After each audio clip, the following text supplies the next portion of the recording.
গতকাল ছিল রবিবার, আর রবিবার মানে একটু ভালো মন্দ খাওয়া দাওয়া আর একটু ঘোরাফেরা। সেরমই আমরা একটু কাল ঘুরতে বেরিয়েছিলাম। কাল গিয়েছিলাম চিলাপাতার সাইডে। চিলাপাতা, কোদালবস্তি এ সমস্ত ঘুরে, লতাবাড়ি ঘুরে তারপর যখন বাড়ি ফিরবো তখন হঠাৎ একটা প্ল্যান হলো যে বাড়িতে ফেরার আগে ডিনারটা করেই ফিরবো। যেরকম প্ল্যান সেরকমভাবেই কাজ হলো।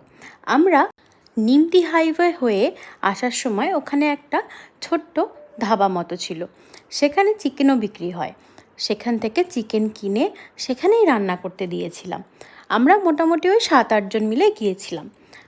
রাত্রিবেলার ডিনারে ছিল চিকেন আর ভাত, একদম সহজ সরল রান্না। চিকেনটা যা বানিয়েছিল না, এর আগের ভিডিওতে আমি দেখিয়েছিলাম ওখানে কত বড় একটা উনুন ছিল। উনুনেই রান্না হয়েছে পুরো চিকেনটা। দারুণ হয়েছিল, অসাধারণ।